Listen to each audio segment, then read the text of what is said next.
faz aqui, você tem lá um bloquinho, por exemplo, vou colocar aqui, você tem um bloquinho, né? Aí você tem que colocar as forças que agem aqui no seu bloquinho, tá? Então, se o bloquinho está se movimentando para a direita, por exemplo, você tem uma força de atrito que vai para trás. Essa é a força de atrito, né? Aí, por exemplo, você poderia ter alguém puxando o bloquinho. No caso do jogador, não tinha ninguém puxando, né? Então, por isso que não tinha essa força aqui. Aí você tem a força normal e a força peso.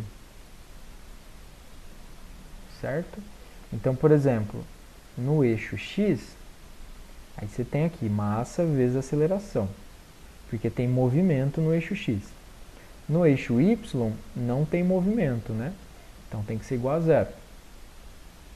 E aí você tem que resolver essa equação aqui. Tá? Nesse caso, no caso que eu estou mostrando na figura aqui, a força no eixo X é F para frente, né?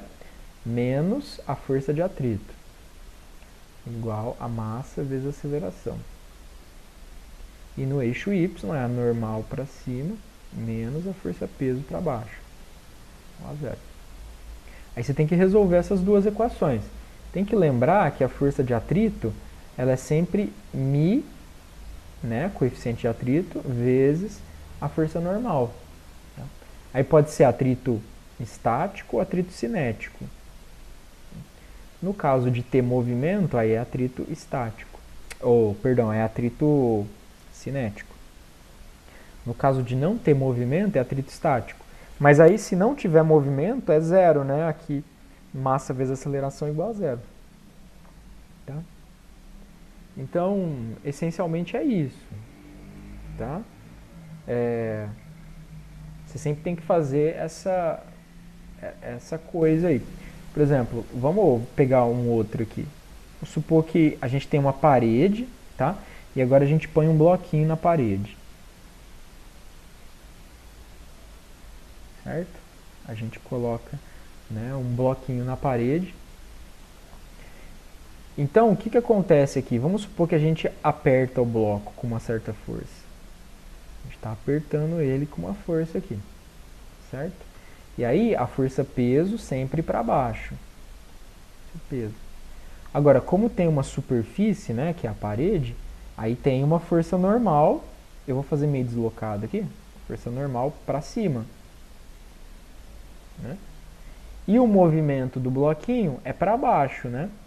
O movimento tende a ir para baixo. Então a força de atrito seria aqui, né? Na parede.